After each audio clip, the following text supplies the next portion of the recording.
MGM హాస్పిటల్లో ఉన్న సమస్యలు పరిష్కరించేందుకు ప్రతిరోజు గంట సమయం కేటాయిస్తానని పేద రోగులకు మెరుగైన వైద్యం అందించడమే ప్రభుత్వ లక్ష్యమని వరంగల్ పశ్చిమ శాసనసభ్యులు నాయని రాజేందర్ రెడ్డి అన్నారు.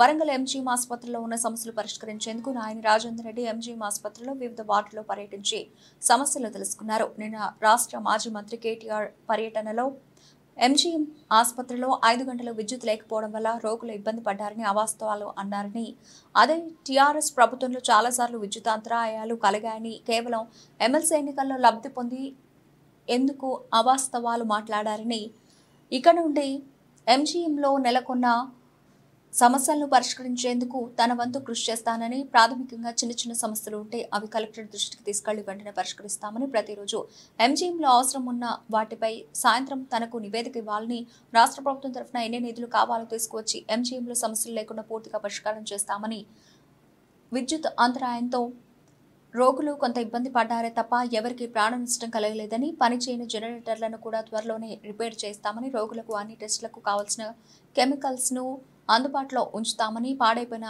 ఎక్స్రే మిషన్లను రిపేర్ చేస్తామని, పేద ప్రజల ఆరోగ్యమే తమ ప్రభుత్వ లక్ష్యమని నాయని అన్నారు.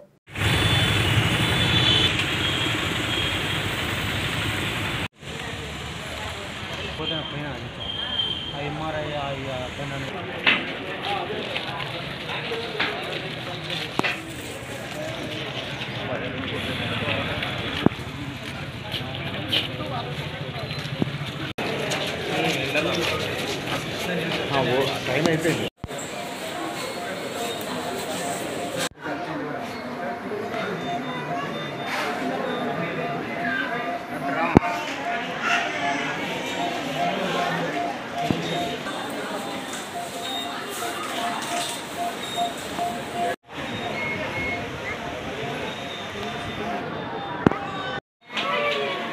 అరే ఏంటన్నా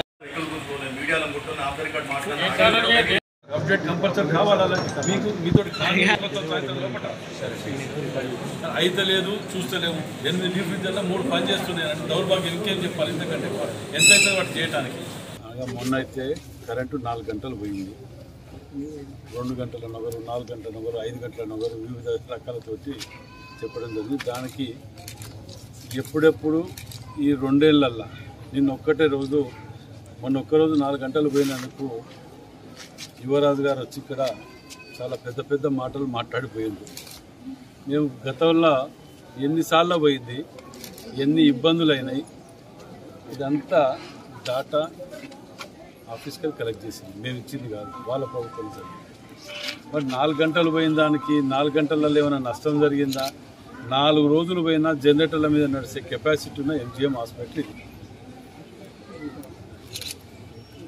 మరి వాళ్ళు గతంలో చేసిన పాపాలు కానీ, గతంలో చేసిన ఇవన్నీ కూడా వెంటాడుకుంటే ఇవాళ అలవాట్లో ఇది వచ్చింది. కాబట్టి మేము దీని మీద సమీక్ష ఒక నిర్వహించడం జరిగింది.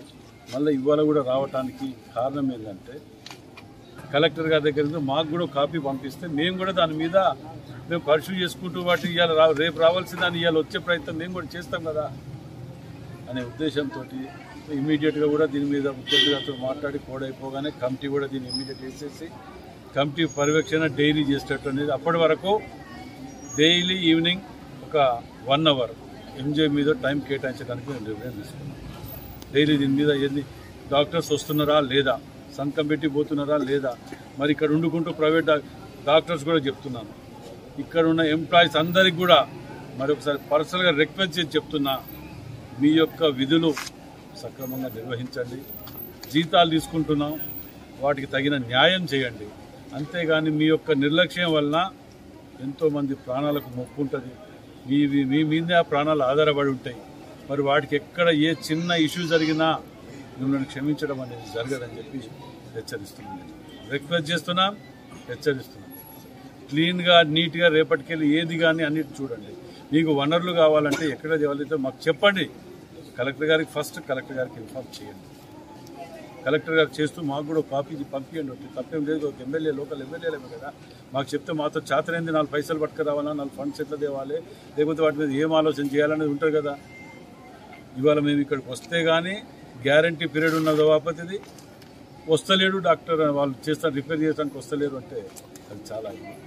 మరి ఇంతంత పోయిన ఒక్కరోజు కరెంటు పోతే 4 రోజులు 3-4 గంటలు పోతేనే ఇంత గగ్గోలు పెడుతున్నారే.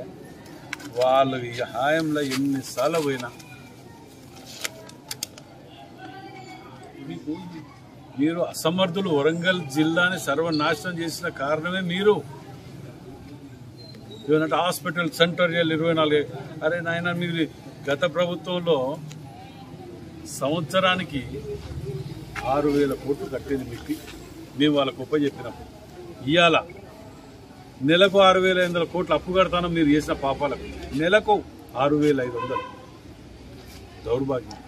మీరు చేసిన దొంగ అని ఇక్కడికి వచ్చి మొత్తుకుంటుంటే ఏ ముఖం పెట్టి మొత్తుకుంటాను? గతంలో వచ్చి అంతా మునిగిపోయినప్పుడు అందరికీ 10,000 ఇస్తా అని చెప్పిపోలే కేటీఆర్? మీ అయ్య మూడు రోజులు వచ్చి ఇక్కడ వండుకొని ఇల్లు కట్టిస్తా అని మీడియా వాళ్ళకి ఇల్లు కట్టిస్తా, ఇంట్లో కూర్చొని వైఫై చేయాలి. ఇన్ని పాపాలు చేసిపోయి ఇవాళ ఏ ముఖం పెట్టుకొని వచ్చి ఇక్కడ ప్రెస్ మీట్ పెట్టి పక్కన మళ్ళా దొంగల బుటాన్ని పెట్టుకొని, ఆ దొంగల బుట్ట వాళ్ళకి తీరికేలేదు. ఎప్పుడు పొద్దుగాలైతే టేబుల్ జేబులో పెట్టుకొని ఏ జాగాలి ఉన్నది ఎక్కడ ఏది ఉన్నది తిరిగిన వీళ్ళు సరిగ్గా 2వ తరగతి చదవాలి. వీళ్ళని ఎంబడి పెట్టుకొని ఈ బ్యాచ్ని పెట్టుకొని చెడ్డి గ్యాంగ్ తిరిగి వీళ్ళు రాత్రి పగలు వీళ్ళు ఇవాళ మళ్ళీ ప్రజలను మోసం చేయడానికి 4 గంటలు కరెంటు పోయిన దాని గురించి రాదాంతం చేయడానికి వచ్చిందంటే సిగ్గనిపిస్తుంది.